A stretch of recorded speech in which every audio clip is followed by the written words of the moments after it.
Votre émission Multisport 24 démarre maintenant. Madame, Messieurs, bienvenue. Dans ce numéro, nous parlerons essentiellement de football, notamment de cette rencontre ce jeudi entre le Gabon et la Gambie à Franceville, dans la deuxième province du Gabon. Et nous verrons ce qu'il se dit tant du côté des Panthères que celui des Scorpions.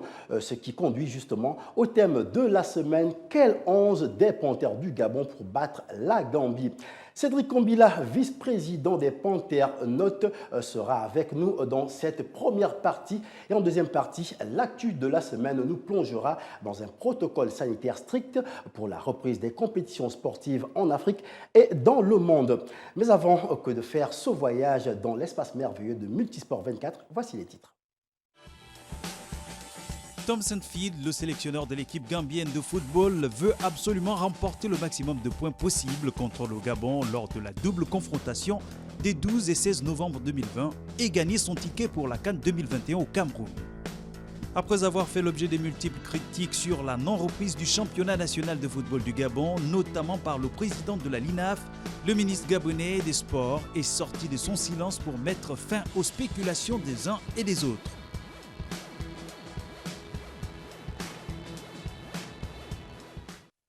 Un invité que vous connaissez déjà très bien sur ce plateau, il s'agit de Cédric Kombila, le vice-président des Panthères Notes, cette association des supporters des Panthères du Gabon qui représente, comme qui dirait, le 12e homme. Cédric Kombila, bienvenue chez vous à Multisport 24. Bonsoir, merci encore de me recevoir sur votre plateau.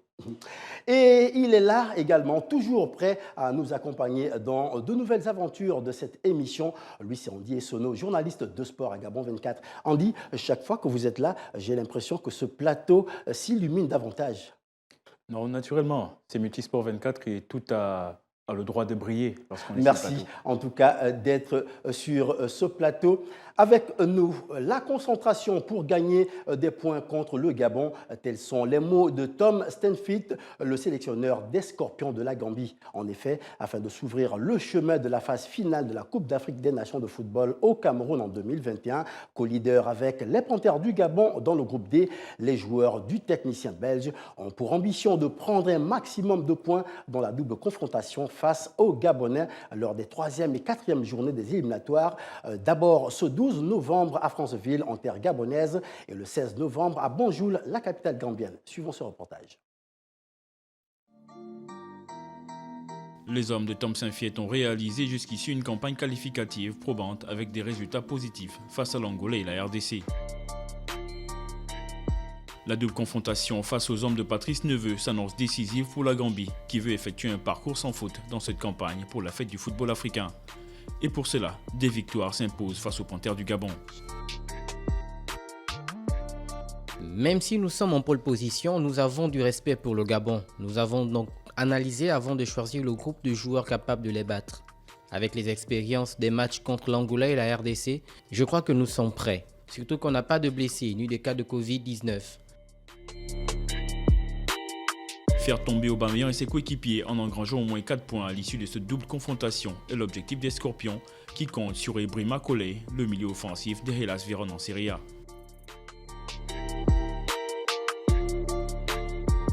On espère gagner au moins 4 points puisque 2 sélections de groupe vont se qualifier pour la prochaine CAN. C'est un match comme les autres, mais on doit être qualifié à l'issue des 6 journées. Ibrahima Colley est dans une grande forme. Il était aussi contre la Guinée-Conakry, le Maroc et récemment contre le Congo-Brazza. C'est un très bon joueur avec beaucoup de talent et il connaît une progression exceptionnelle. Mais nous avons plein de joueurs avec d'énormes potentiels qui évoluent au haut niveau. En face, une équipe du Gabon, boostée par le retour des joueurs cadres.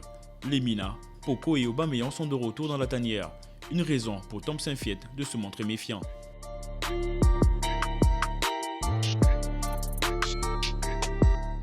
Le Gabon a une plénitude de bons joueurs, Aubameyang, Lemina et d'autres. C'est une équipe très forte avec des joueurs qui ont acquis de l'expérience en Europe. Nous sommes au 157e rang FIFA alors qu'ils sont à la 84e place. C'est presque le double. On doit donc être très concentré pour gagner des points contre eux. Selon moi, les 2 plus grandes nations du groupe, le Gabon et la RDC, mais j'ai confiance en mon équipe pour faire un bon résultat. Les Gambiens sont sur une bonne ligne depuis l'arrivée du sélectionneur belge à la tête des Scorpions. Outsider du groupe D, la pression est plus sur les Panthères du Gabon avant cette double confrontation décisive pour la première place du groupe D.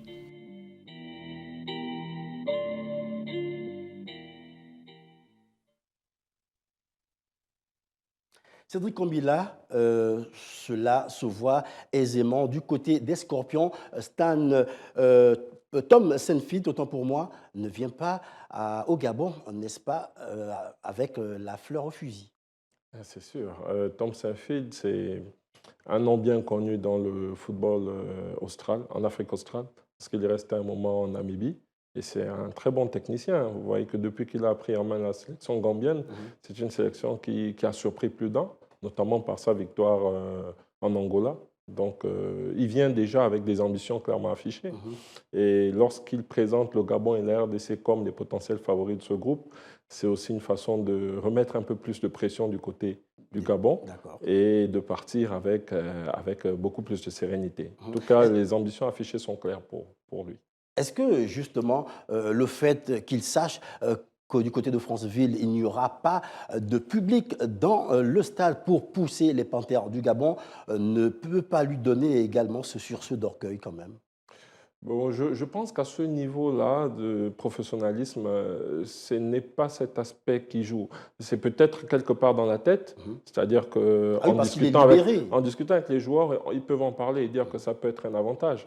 Mais sauf qu'aujourd'hui, on ne peut pas se prononcer parce qu'on ne sait pas si au retour, la Gambie ne va pas appliquer également le huis clos. Donc aujourd'hui, c'est une situation qui est créée par une pandémie internationale qui fait que nous sommes tous exposés à cela. Étant donné ça ne peut pas être un avantage prépondérant, mais je pense qu'il compte un peu plus sur ses forces, sur le terrain par rapport aux gâchettes qu'il a dans son équipe et à la dynamique surtout que la Gambie présente aux yeux du monde.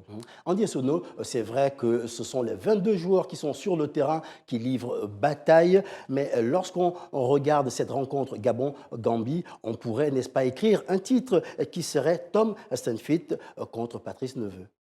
Voilà, c'est deux sélectionneurs qu'on connaît bien sur le continent.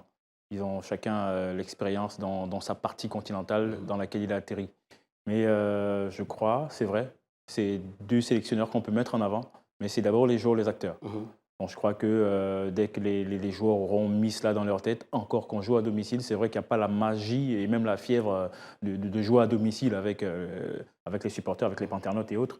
Bon, je crois quand même que Patrice Neveu a quand même un coup d'avance par rapport à Tom Saintfiet, du fait qu'il est, je crois, il est passé beaucoup plus de temps sur le continent et même à la tête des Panthères du Gabon. Je crois en même temps que les techniques déjà, sinon la tactique appliquée par Neveu jusqu'à maintenant, elle paie. Et je crois que davantage que jeudi, elle paiera encore parce qu'on a certes face à nous, les outsiders du groupe, mais vu leur parcours jusqu'à maintenant, c'est quand même un ennemi assez redoutable. On est au coude à coude, on ne les imaginait pas là, dès l'entame de ces éliminatoires-là dans notre groupe D. Mais je crois qu'on va jouer à domicile, on a toutes les armes de notre côté. Même si on est plus ou moins dos au mur par rapport à la pression, on reçoit 100 spectateurs, mais je crois quand même qu'on sortira de là avec et messieurs, justement, en image, ce clin d'œil que je vous propose sur le tout premier entraînement des Panthères quant à ce match Gabon-Gambie, c'était au stade Monédan de Siban avec les 16 joueurs déjà à Libreville en attendant que la tanière soit totalement complète. Vous les voyez là, n'est-ce pas, avec cet exercice de jeu de ballon qui ne touche pas le sol. Messieurs, les Panthères également, depuis leur arrivée à Libreville, semblent totalement détendus. Oui, c'est le sentiment qui se dégage. On sent des Panthères qui se sont bien remises de la défaite en amical. Donc psychologiquement, elles sont au point et c'est normal. On joue à la maison. Donc il faut qu'on soit dans un moral au beau fixe. Et je pense qu'on a tout intérêt à maintenir cette atmosphère positive-là autour de la sélection, malgré tout ce qui se dit par rapport à certains faits. Mais il faut maintenir cette dynamique-là, quitte à régler les problèmes après. Mais maintenant l'ambiance et la bonne humeur dans la sélection. Parce que, pour revenir sur la Gambie, je suis même surpris de leur 157e place au classement. Parce que en valeur sûre, aujourd'hui, je pense que l'écart est moins important que ça. Aujourd'hui, le Gabon est 84e, mais nous savons quand même reconnaître que ce n'est pas les Panthères des grands jours, ce n'est pas le Gabon des grands jours. Nous avons quand même nos faiblesses. Donc, il faut dire que c'est une équipe à prendre très au sérieux. Très au sérieux. Je vous invite, messieurs, à écouter justement les réactions de deux Panthères du Gabon, à savoir André Biogopoko et Anthony Famezui. Ils sont au micro de nos confrères du média Le Sportif. Le match, c'est un match crucial. C'est le match qui va nous permettre à moitié d'être qualifiés. Un match très important pour nous, les joueurs déjà et pour la nation. Tous les joueurs sont là, on a été mobilisés. On arrive à se contacter les uns les autres par téléphone. Donc on sait pourquoi on est là et on va tout donner pour remporter ce match. Est-ce que vous avez une idée de cette équipe de la Gambie? Personnellement, moi, pas du tout. Mais je pense que le staff en a et certains joueurs aussi. Certains parmi nous ont dû rencontrer quelques Gambiens dans les clubs. J'ai joué avec un dans mon club. Que cela tient, le plus important, c'est pas la Gambie, c'est pas l'équipe qu'il a. Le plus important, c'est nous, c'est le jeu qu'on va produire, le football qu'on va présenter et les conditions dans lesquelles on va aborder le match. On sait que ça va être deux matchs très importants. D'abord, le premier match jeudi à domicile, ce sera très important pour nous d'avoir un résultat positif. Merci. Voilà, Andy Essonneau, on a entendu André Biogopoko, il a dit le plus important, à l'image un peu de ce que disait Cédric tout à l'heure, le plus important, ce ne sont pas les joueurs de la Gambie, ce n'est pas la Gambie, ce n'est même pas le match, le plus important, c'est nous, ce sont les joueurs, nous les Panthères du Gabon. Effectivement, c'est ça le plus important. Comme tu le disais, c'est la sérénité déjà qui fait même la force d'un groupe. Lorsque les joueurs s'entendent bien, lorsqu'ils sont tous en esprit, et en un seul esprit, je crois que on ne peut pas passer à côté de la victoire. C'est vrai, Poko, il sort d'une blessure, je crois qu'il a fait 6 mois avec Gostepe, il a recommencé à jouer. Je pense quand même qu'il est le moral au beau fixe. Il a dit déjà, ils s'appellent entre eux, même quand chacun est dans son club respectif, ils sont en contact les uns les autres, ils prennent le tempérament des uns et des autres. Et ça, c'est une force déjà de l'équipe d'être en cohésion, même en étant éloignés. Raison de plus, quand ils sont tous dans la tanière, je crois que le moral sera au beau fixe. Et comme il a dit, le plus important, c'est nous, c'est l'équipe. Et cette équipe doit sortir de cette double confrontation avec 6 points. Il faut donc ajouter que le plus important également, c'est l'union sacrée de ces joueurs des Panthères du Gabon. Les journalistes de sport ne sont pas en reste. Certains se sont exprimés quant à l'issue de cette rencontre. On écoute. Il faut rapidement retenir que la Gambie, c'est une équipe très athlétique, très en forme, très physique. Et donc, nécessairement, c'est une équipe qui va miser sur ses atouts. Et donc, l'attaque également me paraît assez efficace. Il va falloir donc que les Gabonais arrivent à se défendre pour justement essayer de garder la cage de leur gardien de but. Maintenant, ce qu'il faudrait retenir par rapport aux Panthères du Gabon, c'est que c'est une équipe qui dispose du talent individuel. Même s'ils sont là, moi je crois que la clé pourrait être le collectif. Parce que quand le collectif est opérationnel, les individualités peuvent surgir à n'importe quelle minute ou à n'importe quelle partie de la confrontation. C'est un groupe de la sélection nationale un peu amoindri parce qu'il y a quand même 2 joueurs, 2 cadres qui sont blessés. Il y a Aaron Apenango, il y a Lemina. Mais je vois qu'avec la posture actuelle, l'écart n'est pas tellement si grand que ça. C'est 4 points plus 2 contre 4 points plus 1. Les Gabonais ont toutes leurs chances de remporter la manche du 12 novembre prochain. En face, on a une équipe de Gambie qui a montré de belles choses, qui allait battre l'Angola 3-1 à Luanda et qui a fait 2 buts partout face à la République démocratique du Congo. C'est des équipes de qualité quand on regarde la République démocratique du Congo, quand on entend parler de l'Angola et quand on sent que cette équipe de Gambie a fait ces prestations-là, ça peut faire peur. Il va falloir que les Panthères réussissent à ne pas se faire mordre par le dard du scorpion. Parfois, des joueurs comme Denis Bouanga ou Aubameyang, c'est en revenant jouer avec le Gabon qu'ils retrouvent la forme, qu'ils retrouvent l'allant. Et si je pense que physiquement, ils sont à point, notamment Denis Bouanga, ça peut faire des étincelles parce que du point de vue comptable et du point de vue même de l'effectif et de la qualité intrinsèque de chaque équipe, il me semble qu'on est au-dessus. On est au-dessus de la Gambie techniquement. On peut être au-dessus de la Gambie aussi mentalement. Il faut être au-dessus physiquement également. Messieurs, nous avons entendu les réactions effectivement des professionnels de la presse sportive s'exprimer. On voit quand même que, nonobstant ce que vous disiez tout à l'heure, Cédric, que tout se joue sur le terrain, car cette Gambie, elle, au niveau du parcours africain, c'est néant, aucune participation du côté des Panthères, c'est quand même cette participation. Est-ce que cela quand même a un sens, a un poids? Bien sûr, cela a nécessairement son pesant d'or. On parle de l'expérience là, sur le terrain des éliminatoires de la Coupe d'Afrique. Le Gabon, c'est cette participation. La Gambie en est à 0. Donc, ils sont en train de chercher une qualification historique. Donc, c'est vrai qu'ils ont des atouts. Parce que déjà, quand on voit les 2 derniers matchs, c'est une équipe qui marque beaucoup. Donc, en termes de goal average, ils sont devant, ils ont marqué plus de buts. Donc, on a encore quelques difficultés au niveau de la finition. Donc, il faudra qu'on soit très vigilant derrière pour contenir les assauts de cette équipe-là et puis prendre le match à notre compte, c'est-à-dire ne pas attendre tout de suite tuer le match dès l'entame du match pour ne pas leur donner aussi un peu plus d'envie, un peu plus d'allant et de faire en sorte qu'ils arrêtent de croire très tôt dans le match. Parce que s'ils commencent à croire très vite dans le match, ça peut être difficile pour nous. Mais je pense qu'on a la possibilité de faire un très bon résultat. Et sincèrement, il ne faut vraiment pas se fier sur le match amical contre le Bénin. Les gars peuvent sortir une très belle confrontation jeudi. Andy Exono, Berlek Lekoba a parlé de dard, du scorpion qui ne doit pas effectivement mordre la panthère. Et puis, de son côté, Freddy Koula, lui, il a parlé de cette étincelle que doivent retrouver les joueurs de Patrice Neveu. Alors, sur quoi va véritablement se jouer cette rencontre du 12 novembre prochain? Moi, je crois que c'est au niveau du milieu de terrain.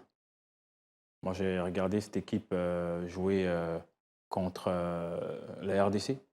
Ils ont miné le milieu de terrain et ils ont pu marquer 2 buts à cette équipe de la RDC. Donc, ils ont un très bon relais entre la défense et le milieu de terrain et encore l'attaque. Donc, ce qui sous-entend que c'est à ces niveaux que le coach devrait muscler notre jeu et surtout le classement. Les Mina n'étant pas là, je crois quand même que bon, il y a Kanga Gaylor également qui est tout fait, il est incertain également. Oui. Je crois. Pourtant après son match, Donc la semaine dernière, c'est récent. Mais on va voir d'ici demain matin. Et il y a un petit côté que je voulais quand même souligner, c'est la profondeur du banc de touche. Moi, je crois que c'est là aussi un élément central pour le devenir de notre équipe. On s'en est aperçu face au Bénin. La profondeur de banc n'y est carrément pas. Lorsque les joueurs cadres ne sont pas là, l'équipe bat de l'aile. Et ça s'est fait ressentir, on a perdu face au Bénin. Bon, c'est vrai que c'est un match test, mais avec du moral, même ces joueurs-là de seconde zone de notre équipe nationale, comme on peut les appeler, auront du tonus, déjà parce qu'on joue à la maison. Mais je reste quand même confiant. Mais attention à cette jeune équipe qui jusqu'à maintenant a fait un parcours honorable. Ah oui, la Gambie, oui. Je pense qu'au niveau de l'effectif, il ne faut pas paniquer, enfin il ne faut pas qu'on s'emballe, parce que c'est vrai qu'il y a Lemina qui est absent, mais il y a quand même des cadres au niveau de notre milieu de terrain. Il y a une colonne vertébrale qui est là, de la défense à l'attaque. Au milieu de terrain, on a Didier Ndong qui est là, qui peut faire une bonne paire avec Poko, ils l'ont fait par le passé. Donc, également, on a de l'animation offensive avec Djima Levina d'un côté, Denis Bouanga. Je pense que si le coach, si le sélectionneur Neveu trouve la bonne alchimie, il peut mettre en place une équipe capable de dominer cette équipe des Scorpions. Et là, pour terminer justement avec cette question des Panthères du Gabon qui vont affronter les Scorpions de la Gambie en aller et retour, d'abord avec ce match dont nous parlons du 12 novembre prochain. Quelle serait pour vous la bonne alchimie, surtout en attaque? Faut-il lancer Pierre-Emerick Aubameyang tout seul? Faut-il lui adjoindre un équipier véritable qui va lui permettre, n'est-ce pas, de pouvoir, n'est-ce pas, aller faire trembler ses filets du côté gambien? Je pense qu'on doit prendre le match à notre compte. Donc déjà, ça sous-entend qu'on doit mettre une équipe offensive. Parce qu'on joue à la maison, on a 4 points, la Gambie a 4 points. Il faut prendre le dessus tout de suite. Donc elle est quand même devant nous au goal average, attention. Voilà, il y a le goal average également. On ne marque pas beaucoup, c'est vrai, mais là, il faut qu'on mette une équipe offensive. Donc je pense que l'entraîneur devrait opter pour un 4-3-3, avec Pierre-Emerick en pointe dans l'axe. Et puis 2 animateurs, je pense bien à Denis Bouanga, Jim Alevina ou alors Aaron Bupenza qui peut également compenser. Et puis en milieu de terrain, on a Didier Ndong Ibrahim, on a Poko. Il y a même le retour de Madinda, c'est vrai, c'est pas le grand Madinda qu'on a connu, mais je pense qu'avec un état d'esprit revanchard, de 2012-2015, voilà, un état d'esprit revanchard, il peut également tirer son épingle du jeu. Après, au niveau de la défense, Aaron Apindangoy, aujourd'hui, on a Sidney Obissa qui fait ses classes, qui essaie de s'imposer. Donc, en défense également, on n'a pas trop de soucis à se faire. Aliot Palin qui est là. Et de l'autre côté, on a le retour de Yohan Obiang, côté gauche. Donc, je pense que ça peut le faire. Parlons à présent de la reprise du National Foot gabonais. À ce sujet, le ministre des Sports a recadré le débat, accusé à tort ou à raison pour son silence quant aux multiples appels à la reprise du National Foot 1 et 2 par le président de la Ligue nationale de football, Franck Nguema. Le ministre gabonais en charge des sports a donné sa position en fin de semaine écoulée que rien ne se jouera sans une réforme au préalable du secteur. On regarde. Alors que certaines voix jubilaient déjà du côté de la Ligue nationale de football du Gabon, le ministre gabonais des Sports est sorti de son silence pour apporter des éclairages en réponse au courrier de Brice Mbika Djambou, le président de la LINAF. En effet, selon le média gabonais All Sport, Franck Nguema a déclaré le vendredi 6 novembre que la reprise du National Foot 1 et 2 est prévue après sa réforme par le ministère. Pour le patron du sport au Gabon, qui a été auditionné à l'Assemblée nationale le jeudi 5 novembre dernier sur le National Foot 1 et 2, dans le cadre de la loi de finances 2021, une réforme profonde du football gabonais est absolument nécessaire, car comme le rapporte Gabon Review, en tant que manager institutionnel du sport au Gabon, Franck Nguema pense que son rôle est de pouvoir remettre les choses sur les rails où ça ne marche pas. Le ministre gabonais des Sports ne veut donc pas continuer à faire la politique de l'autruche avec des championnats qui ne marchent pas, et ce malgré les fonds colossaux que l'État a toujours déboursés pour cette compétition ces 8 dernières années. Une situation que semblait parfaitement connaître le président de la LINAF, vu que le 24 juillet 2020, le ministre Franck Nguema l'aurait saisi par courrier pour la justification de l'utilisation de la subvention de l'État au National Foot d'un montant de 519 millions de francs CFA concernant la saison sportive 2019-2020.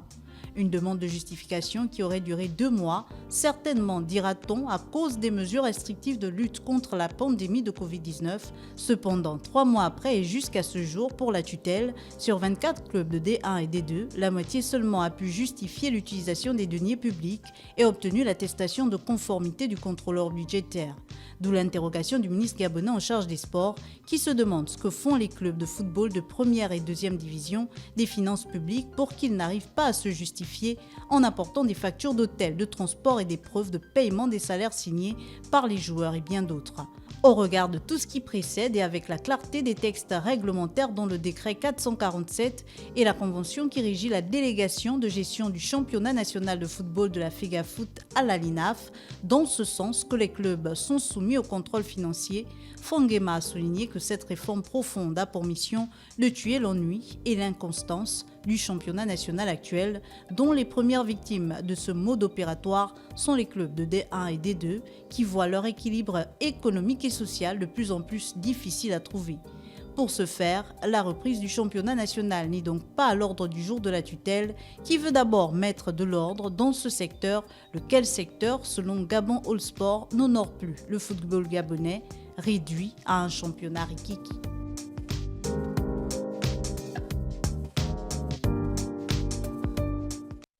Cédric Ombila, c'est clair, point de reprise du championnat national gabonais de football pour la première division comme pour la deuxième division, pas avant la réforme que préconise le ministre gabonais des Sports, Franck Nguema. Oui, en général, on préconise une réforme lorsque les choses ne se passent pas très bien. Et effectivement, au niveau de notre championnat national, on ne peut pas dire qu'on a réussi le pari de la professionnalisation. Il y a encore beaucoup de choses qui ne vont pas. Après, maintenant, il faut se demander pourquoi est-ce que la réforme doit se décréter maintenant, séance tenante, alors qu'on a eu le temps d'annoncer cette réforme-là et de prendre des décisions par rapport à cette saison. Donc là, normalement, la saison aurait dû commencer depuis. Il faut déjà qu'on sache qu'est-ce qu'il y a dans cette réforme et lorsqu'on s'engage dans cette réforme-là, qu'on ait des échéanciers, c'est-à-dire un début et une fin. Il ne faudrait pas qu'en début de saison prochaine, on nous parle encore de réforme parce qu'entre-temps, c'est le football national qui est impacté. Et tant que, je le disais la dernière fois quand je suis venu sur votre plateau, tant qu'on n'a pas un championnat national qui se joue régulièrement, avec toutes les faiblesses qu'on peut connaître, mais on ne peut pas avoir un vivier de talent local. Et si on n'a pas un vivier de talent local, avec des situations comme celle de la pandémie de cette année, on peut se retrouver avec des difficultés où on n'arrive pas à rapatrier, par exemple, nos joueurs, et on se retrouve embêté parce qu'on ne peut pas jouer. On n'a pas de vivier. Donc la réforme, c'est bien, mais après, la réforme, elle doit être validée dans le temps avec des objectifs clairs, précis, avec un contrôle dessus. Rapidement, en 15 secondes, Andy Essonneau, justement, comme le soulignait Cédric Essonneau, on se rend bien compte que finalement, le ministre gabonais des Sports, Franck Nguema, a tout à fait raison de ne pas pouvoir faire redémarrer le championnat national de football si tout n'est pas, n'est-ce pas, remis à l'ordre. On peut dire qu'il a raison sur un point, parce que chaque début de saison, on tombe sur les mêmes travers. Il faut reformer, il faut réformer, il faut reformer. On peut redémarrer le football sur les bases du démarrage de l'année dernière. Pourvu qu'on sauve notre équipe nationale. Le championnat national, c'est le grenier même de nos sélections. Et si on ne joue pas, on tombe à côté. On tombe dans le manque qu'on a eu face au Bénin. Et c'est des catastrophes après. C'est bien. Moi, j'ai l'impression qu'ils jouent les prolongations. Faites jouer le ballon, le football, faites jouer le football, monsieur le ministre, et je crois que notre équipe gagnerait des points. Et ce sera justement le mot de fin. Andy Essonneau, merci à vous. Cédric Kombila, merci également. Je vous remercie. Comme je le disais en début d'émission, Multisport 24 est votre maison désormais. Voilà qui vient refermer cette première partie de Multisport 24. Nous marquons une courte pause.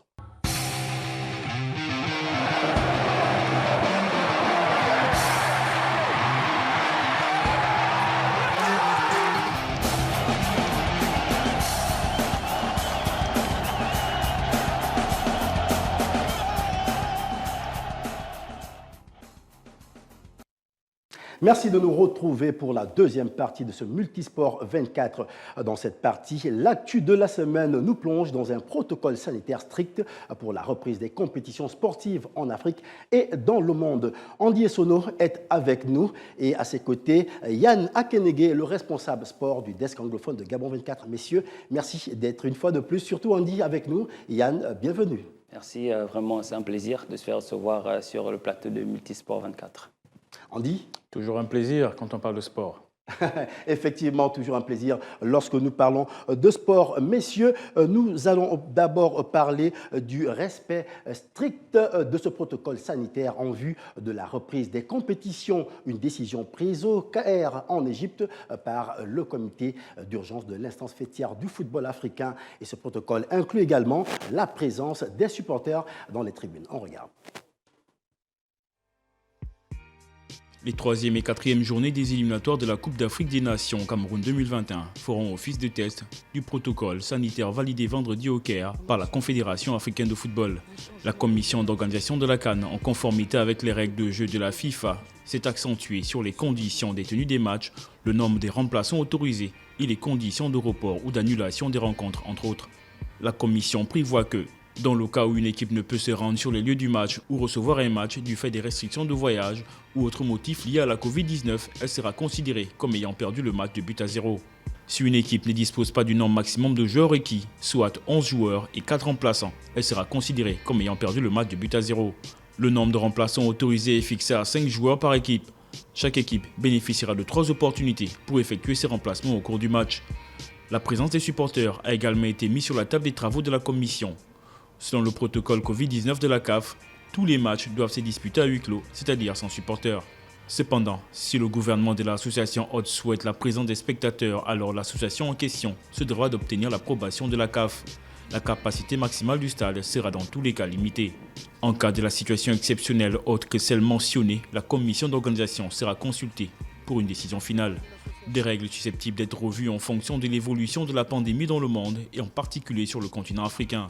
L'objectif visé par la CAF à travers ce protocole sanitaire est d'encadrer la reprise du football sur le continent en mettant sur pied un schéma accentué sur la protection des joueurs et du jeu. Voilà, messieurs, la CAF a tranché et la CAF a même laissé une ouverture aux différentes fédérations africaines de football, justement, quant au fait de pouvoir amener du public dans les tribunes.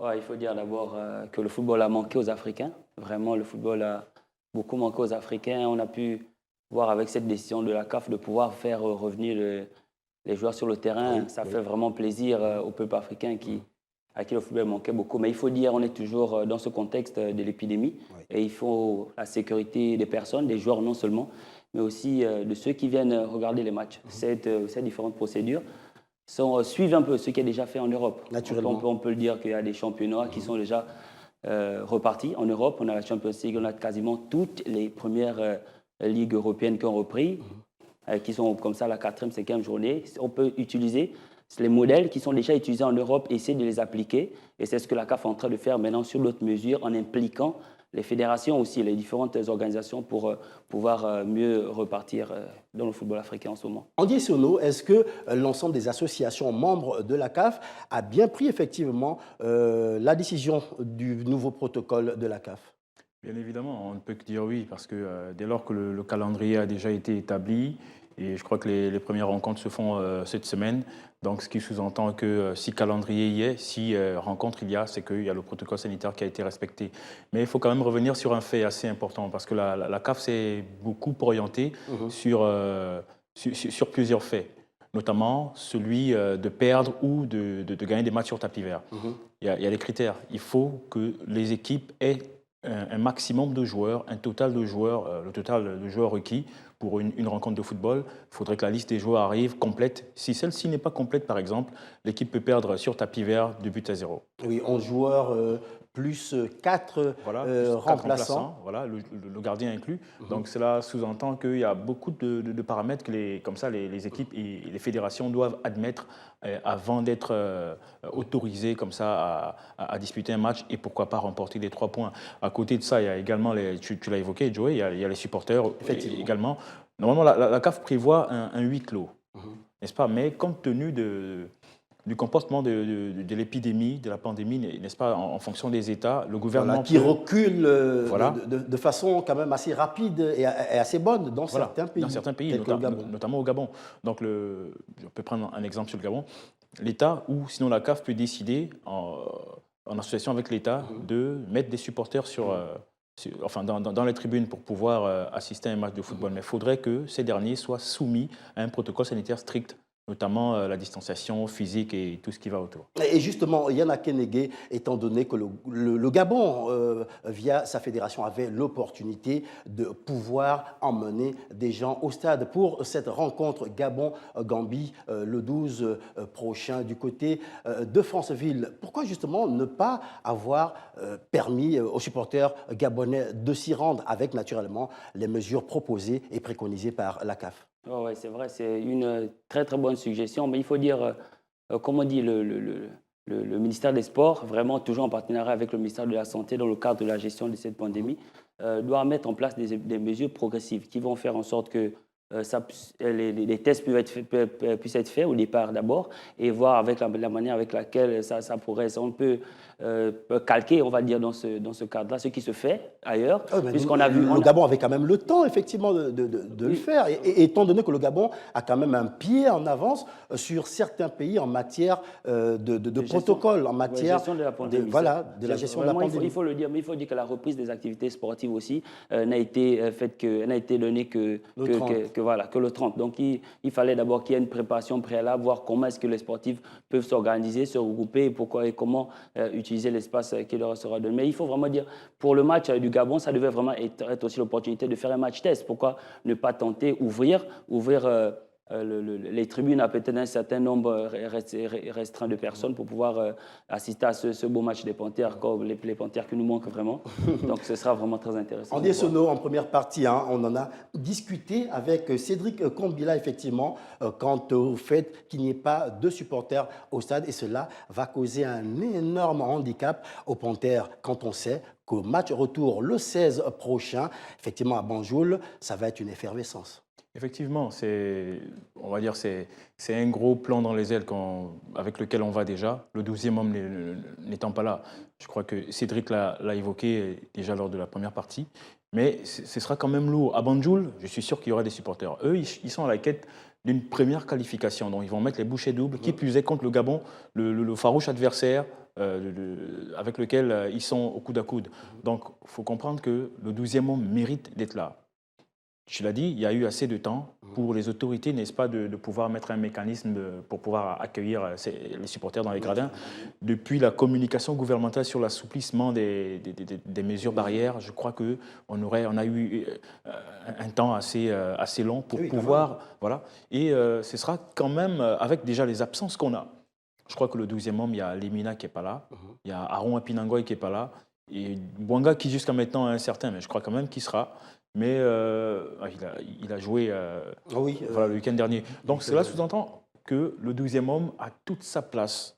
L'État gabonais aurait dû prendre les dispositions pour mettre le 12e homme sur le terrain pour ne pas qu'après, on regrette pour ne pas perdre. Il y a des regrets. Très rapidement, Yann Juste pour Makenegui. enchérir dans ce qu'il disait par rapport au protocole sanitaire, non seulement par rapport aux absences, il faut dire que ce protocole sanitaire-là aussi nous cause certaines absences parce qu'il y a des joueurs qui n'arrivent pas, qui ne vont peut-être pas prendre part à cette rencontre à cause des restrictions qui sont vraiment dans les pays où est-ce qu'ils évoluent. Donc c'était le cas au Bénin. C'était le cas de Poko et pas mal de compatriotes qui n'ont pas pu disputer ce match. Mais revenons, si tu me permets, Joey, sur un petit point. Ce protocole sanitaire de la CAF permet également de protéger les joueurs qui évoluent à l'Hexagone lorsqu'ils viennent, pour qu'ils soient protégés, pour ne pas qu'ils puissent être contaminés par le virus et le ramener comme ça dans le club dans lequel il évolue en Europe. C'est déjà une bonne idée de la CAF d'avoir établi ce protocole.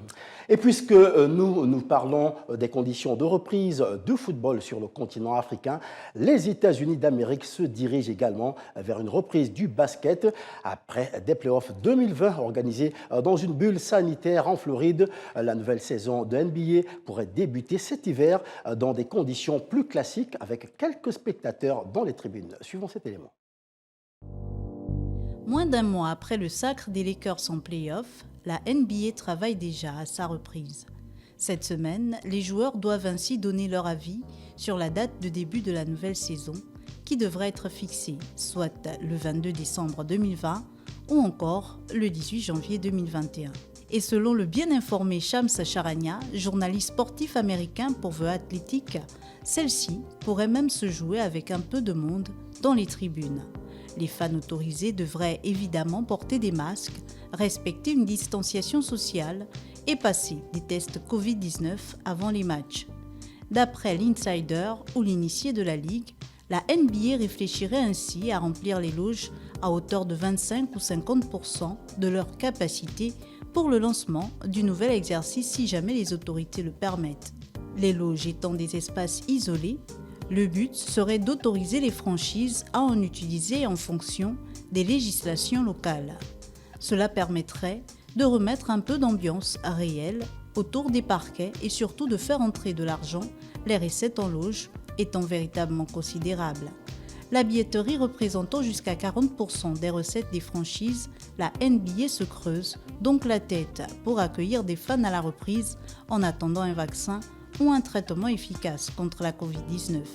De l'avis de Charania, d'autres ajustements pourraient être effectués afin d'accueillir du public, comme le fait de reculer de 3 ou 4 mètres les sièges courtside, c'est-à-dire ceux qui sont au bord des terrains. Certes, toutes ces précautions ne permettraient d'accueillir qu'un tout petit nombre de spectateurs, mais l'ouverture des loges serait déjà une bonne nouvelle financière pour les clubs. Andy Sono, une véritable bonne nouvelle, effectivement, pour les joueurs de NBA, même pour les fans. Naturellement, c'est une très bonne nouvelle pour les amoureux de la balle orange et déjà pour les fans. Il y a des joueurs qui ont manqué toute une saison comme Kevin Durant et plein d'autres. Donc comme ça, retrouver le terrain et surtout dans une formule où il pourrait y avoir des supporters, ce serait bien. C'est vrai que Adam Silver en a parlé, l'association des joueurs de la NBA également. Eux, ils veulent que le départ se fasse dès ce 22 juillet. Mais je crois que ce serait quand même un peu précoce. Pourquoi pardon, le 22 novembre, voulais-je dire. Voilà, je crois que c'est quand même un peu précoce parce que la saison dernière a été suspendue. Voilà, par rapport à la Covid-19, ils ont dû relancer les hostilités juste pour terminer la saison dans la bulle à Orlando, à Disney World. Et je crois qu'ils vont... La date propice serait en janvier. Effectivement, la date propice serait en janvier pour pouvoir rendre la fête plus belle. Parce que le basket, c'est pas que la balle au panier, c'est pas que le parquet, c'est pas que les joueurs, c'est également les supporters, c'est également les fans.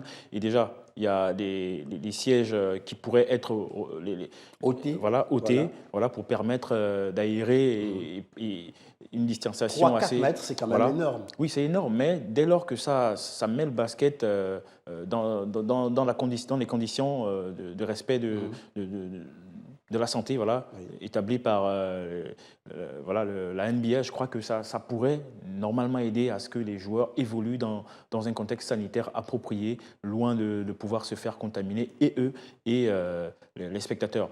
Notons également, il y a un volet également qu'on n'a pas insisté dessus.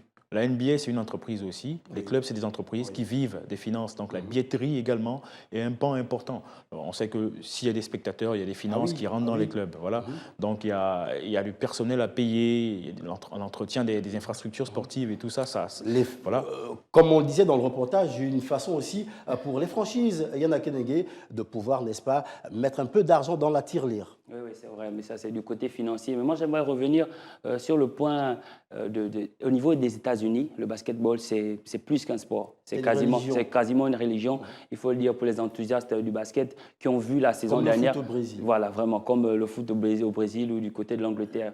Comme les fanatiques du basketball qui ont vu la saison s'arrêter comme ça et continuer sous une forme vraiment, comme le disait Andy, pour pouvoir clôturer la saison. Ça n'a pas vraiment fait plaisir avec les supporters qui étaient loin des terrains parce qu'il faut dire que le basket fait vivre, c'est toute une ambiance pendant les matchs. Il y a beaucoup de choses qui se font. On a souligné le fait de retirer les sièges, les sièges qui étaient proches, ce qui faisait en sorte que les joueurs parfois soient en contact direct. Cette petite ambiance-là, ce sera vraiment difficile de refaire sans, mais il faudra vraiment faire des adaptations vu que tout le monde est affecté par le corona. Déjà que les États-Unis sont quasiment le pays le plus touché. Mais on sait quand même qu'au niveau des loges, dans, n'est-ce pas, des stades de basket, c'est assez cher quand même.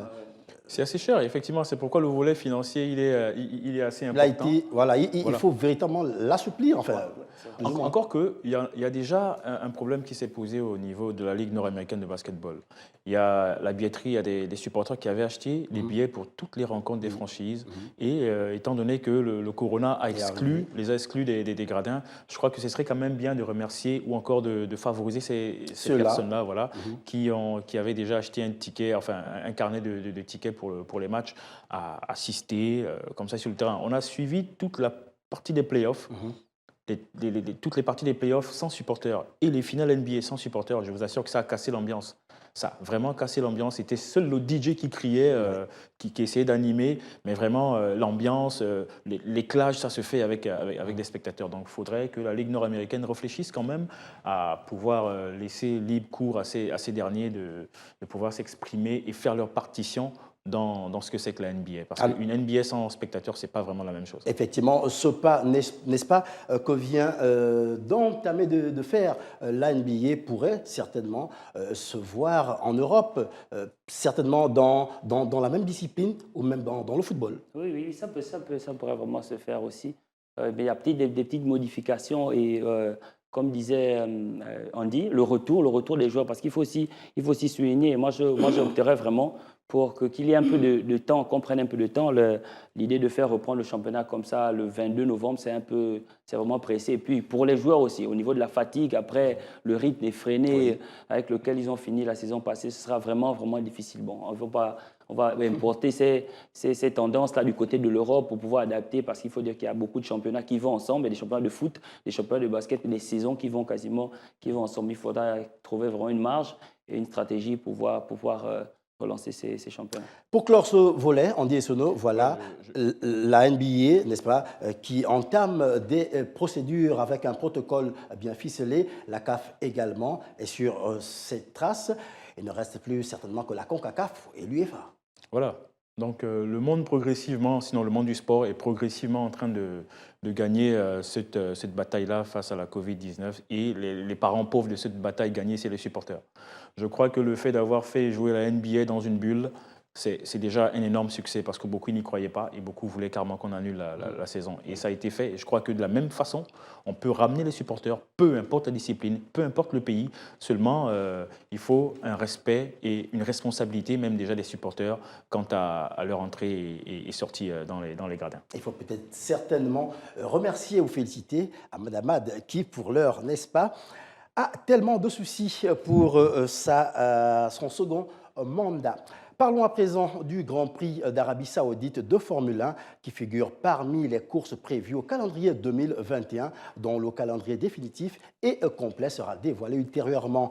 Mais ce qu'il faut retenir, c'est que le premier Grand Prix de Formule 1 d'Arabie Saoudite de l'histoire aura bien lieu en 2021 en nocturne à cause naturellement de la chaleur et dans la ville côtière de Jeddah, comme l'a annoncé le ministre saoudien des Sports, le prince Abdelaziz Ben Turki Al Faisal. On l'écoute.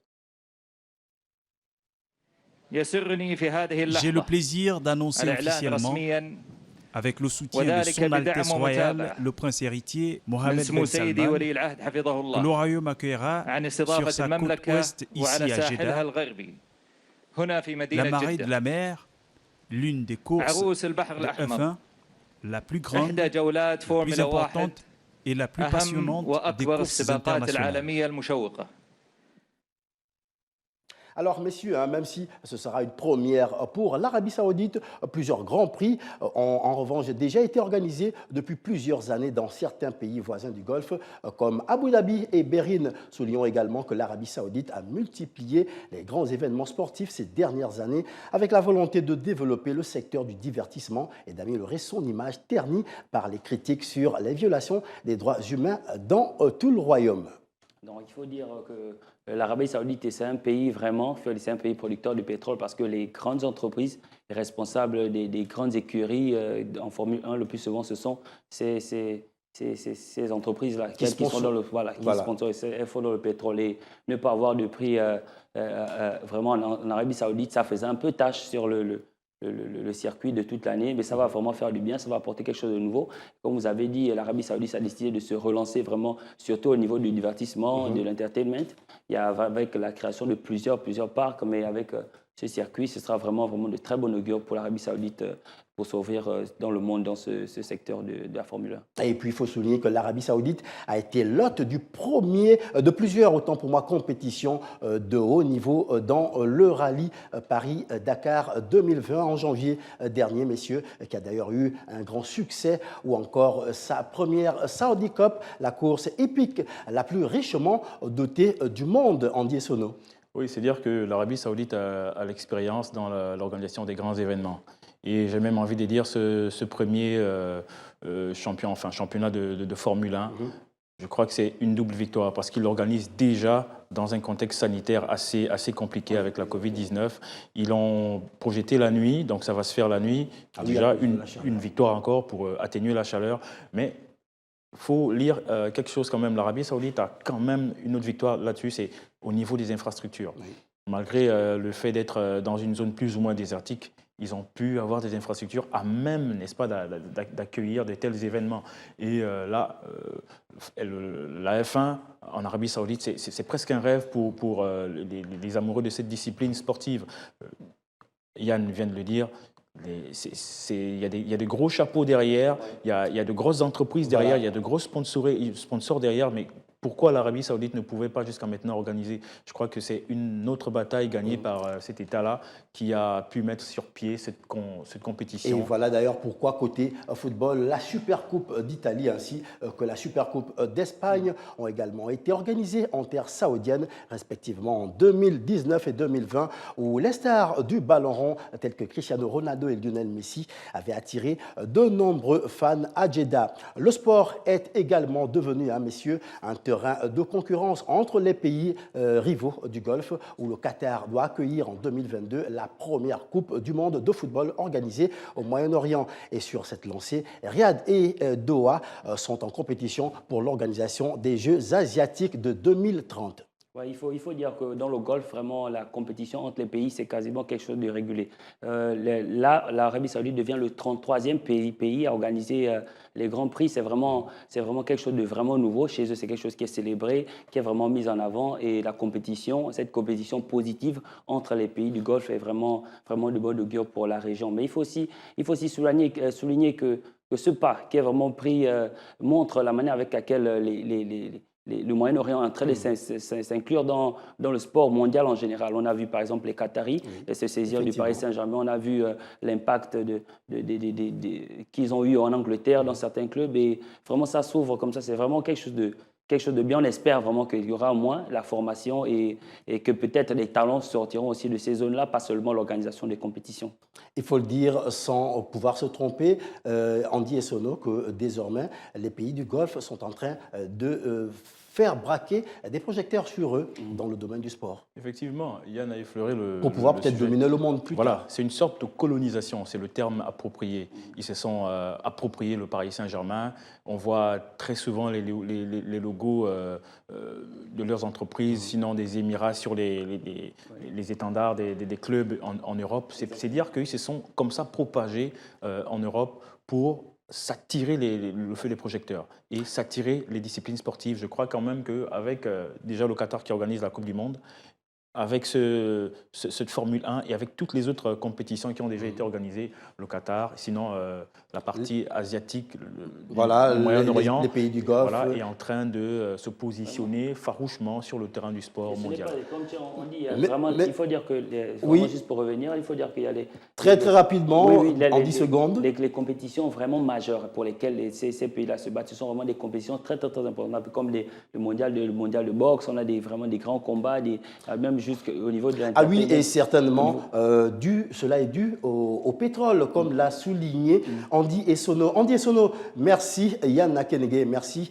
C'est toujours un plaisir, n'est-ce pas, de pouvoir avoir des consultants de sport sur ce plateau. Et c'est tout naturel. Il s'agit de Multisport 24 et c'est la fin de ce numéro. Les gestes barrières sont toujours recommandés car la Covid-19 rôde encore dans nos environnements respectifs, tel un voleur prêt à s'emparer de la santé de tous. Que faire alors si ce n'est de continuer la pratique des gestes chaque jour? Bonne suite des programmes sur Gabon 24.